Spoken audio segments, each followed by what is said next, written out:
Welcome back to Adventure Repeats. Glad to see you here. So today we're working on this 2015 Chevy Tahoe, and we are replacing the wheel bearing on the front side. So it's a pretty simple process to do, and we're going to show you how to do it right here. So now we've got it up in the air, we got the tire off, obviously you can see, so we're going to start working on it right here. So what I like to do with it out, first thing I do is like to take the hub nut off, which is a 36 millimeter. You can take that off easily with an impact while it's right here, and then you've got this torque screw right here as well. That is a T30 Torx. So if this is the first time coming with taking that one off, it can be a pain in the butt. So sometimes an impact or a striking wrench is the way to get it out. So otherwise, some people just have to drill it out. If you put that back in there, that's up to you. So we're going to get those two out of the way first before we start taking the braking system off and getting that out of the way. If you don't have an impact, just a simple pry bar across the studs down to the ground, and use your long breaker bar, and you can easily take that hub nut off just like that. So if you don't have an impact, or your impact's not strong enough, that's a good way to do it without any power tools. Nut and screw are out, so that's easy. Now you can take the caliper bolts off if you want to take the caliper off individually and set it out to the side, then take the bracket assembly out. Or if you want to save some time, do it all as one assembly. 18 millimeter top, 18 millimeter at the bottom.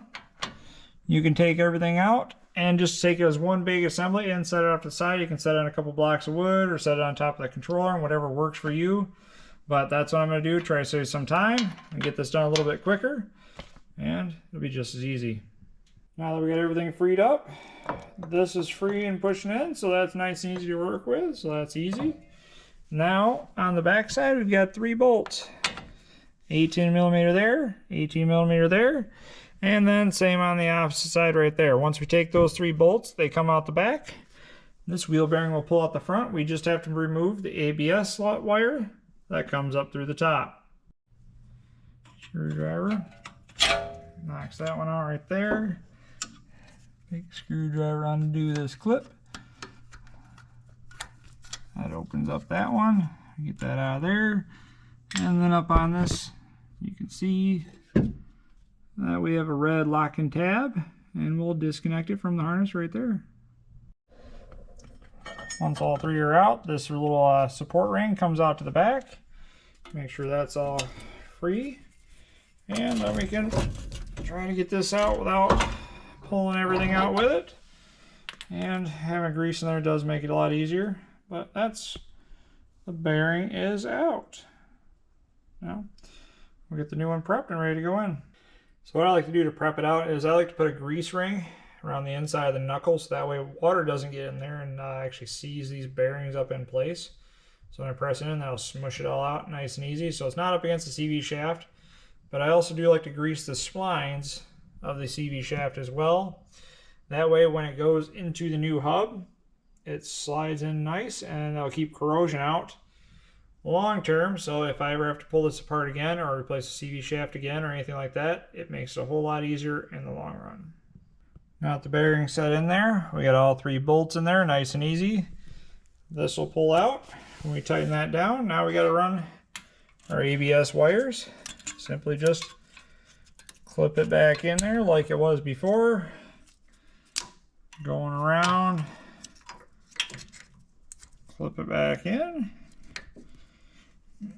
That'll be a booger, but there we go. And then we'll connect it back in there. That's the clip that seats it back in there, and that'll be good. Then we just got to put hub nut back in and go from there. Now for torquing this hub nut down, you can put the tire on and do it that way and take the center cap out, but I'm just going to do it now and use the pry bar and just torque it down this way. You do need to make sure you torque this down. It has to be torqued to a certain spec, otherwise under tightening will cause this bearing to go bad. Over tightening will also cause it to go bad as well. Do not run this in with an impact. If you run this in with an impact, you will over tighten it and cause more problems. So do not overdo it. Make sure you torque it to spec, and that's what I'll be doing here as well. Now, if you are putting a new hub nut on or doing a CV shaft, you can skip this part because it comes with a new nut. But if you are reusing one, this is something that you should do. Now, I always take a punch and stake the nut. So what that means is, see how it's got the indent from the factory press, and the nut is once you put it in there, you take this chisel and then strike it a couple times. You try to ding it and ping it in. That puts a pressure on the threads to help keep it locked in place, so it acts as a lock nut. It will not spin out while you're going down the road. It is something that they always want you to do just as an insurance to make sure this does not back out or loosen up while you are driving. So that's something I always recommend. That's something I always do. And once I do that, I will actually take a Sharpie or a marker and mark it corresponding on the hub itself, just to make sure if over time I can check to make sure that did or did not back off on me. But staking it is something that I recommend taking care of. Just something simple like that is all it needs to ding it in. So I just do usually 2.